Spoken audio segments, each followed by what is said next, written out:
It's the Real News Network, and I'm Greg Wilpert in Baltimore. The UN Human Rights Council voted last week to launch an investigation into human rights violations and the killing of thousands of people in the Philippines as part of the government's war on drugs. The Philippine government responded to the decision by threatening to pull out of the Human Rights Council, just as the United States did in response to criticism of the Council of Human Rights violations in Israel. Philippine Secretary of Foreign Affairs, Teodoro Locsin, said that the decision to investigate the killings, quote, comes straight from the mouth of the Queen in Alice in Wonderland. In March of this year, the Philippines already withdrew from the International Criminal Court, also in order to avoid accountability for its war against drugs. The main objective of the Human Rights Council investigation is to determine how many people were actually killed by the Philippine police. Estimates vary widely. The Philippine government admits to about 5,300 deaths, but human rights organizations say that the number could be as high as 27,000. President Rodrigo Duterte seems to be committed to kill even more, as he stated himself back in 2016. Here's an example of one of the things he said. Hitler massacred 3 million Jews. Now, there's a 3 million drug addicts. There are. I'd be happy to slaughter them. At least if Germany had Hitler, the Philippines would have. But, my victims, I would like to be all criminals to finish the problem of my country and save the next generation from perdition. Joining us to discuss the UN Human Rights Council decision to investigate the Philippines is Walden Bello. He's a former Philippine congressman and a visiting professor of sociology at the State University of New York, Binghamton. His most recent book is Counter-Revolution, The Global Rise of the Far Right. He joins us today from Manila. Thanks for being here today, Walden. Oh, thank you for inviting me. So, by rejecting the UN Human Rights Council investigation, the government of the Philippines is basically, in effect, hiding what is going on in the war of drugs. What is your sense of what is happening in regard to this war, and just how serious is the situation? Well, the situation is extremely serious. We definitely have a situation where the upper estimates on how many people have been killed or subjected to extrajudicial execution is much more credible. And we're talking about, figures that could go as far as around 27,000 people. And that's much more credible than the government's, acknowledging that only about 5,000 people have been killed.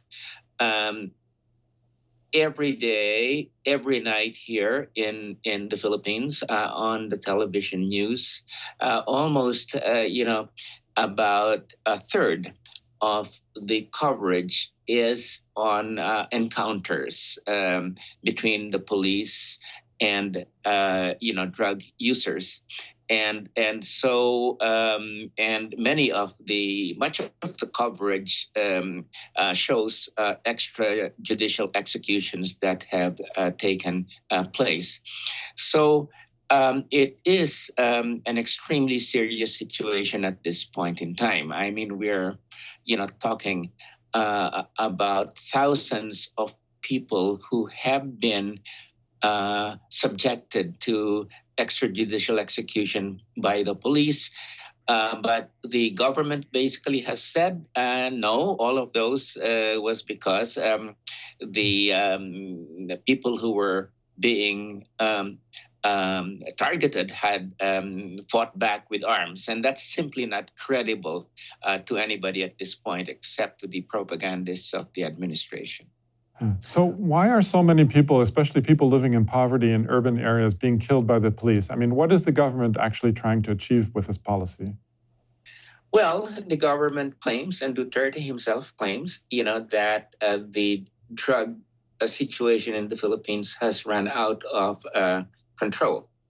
And he has made the claim that there are about 4 million drug users in the Philippines, and the a person who used to head up the drug control board, um, gave a much lower estimate for that, something like around a million 500, and for contradicting Duterte, he was fired. Duterte fired him. So basically, I think the administration has made this push to convince the Filipino people that the drug problem is the number one problem in the Philippines.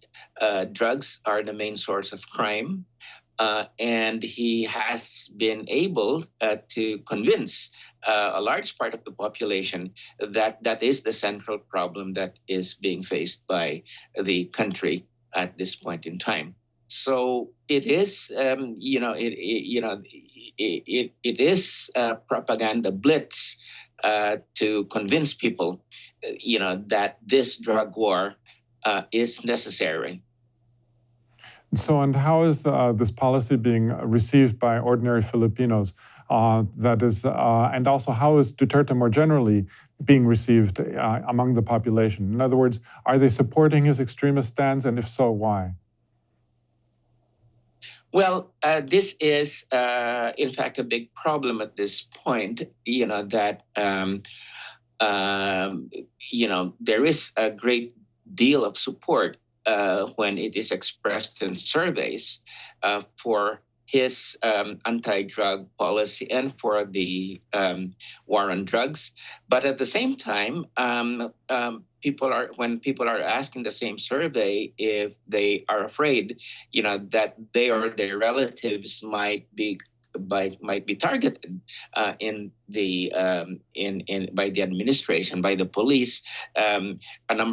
Quite a number of them say that in fact they are also afraid, that this might be the case. So basically, I think the largest support for this is coming from the middle class in the country, as well as from the elite, and so they, they are the ones who, basically are the ones that are active in justifying, why, this war on drugs has to take place, and why extrajudicial executions, are something that is necessary. I think for poor people in the communities, where there are in fact communities where drugs are a problem. I think the support is not so much active, but more of a passive kind of support. But there is also some support there. And one cannot deny that at this point in time. And the other thing, though, Greg, that I must say is that a great deal of the fact of why Duterte is popular is there has been a great deal of disillusionment with the system of liberal democracy here in the Philippines, and basically that it promised political empowerment, it promised basically an end to very great inequality and an end to poverty. And for 30 years, there was such a big gap between the promise and the reality, the fact that basically politicians kept on articulating the same sort of promises and the same sort of end to poverty rhetoric, that people became very disillusioned. And finally, I think what happened is that they felt that, oh, maybe what we need is a strong man. And Duterte responded to that disillusionment. So there is a real threat to democratic institutions and to the survival of democracy here. But the solution that many of us feel is not to defend the sort of elite democracy that we have right now that mainly serves the interests of the elites, but we really need to push to go forward, to really have a democracy that is really substantive, that in fact meets the needs of people, whether you call that socialism, whether you call it social democracy.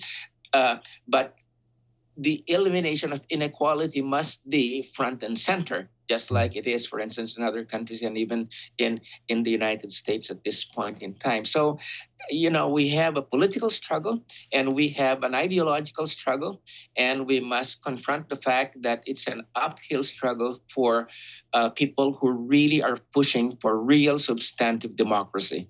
Just very briefly before we conclude, is there any sector that is of organized society in the Philippines that is pushing against Duterte's policies, such as from other political parties, from unions? And do they have any prospects of questioning and undermining this policy? Well, there is a strong civil society sector here in the Philippines, that it does include unions, that does include the church, that does include progressive organizations and parties, and we have been basically on the front lines, and they have been on the front lines. We have a major demonstration that will be coming up on Monday, when the president addresses the nation, where we expect thousands to come. And so there is a large organized force that's able to bring people out into the streets in protest after protest after protest. The Duterte administration cannot match those organized forces in the street. However, there is, a large electoral support for him. And, that is one thing that we do need to confront. Okay.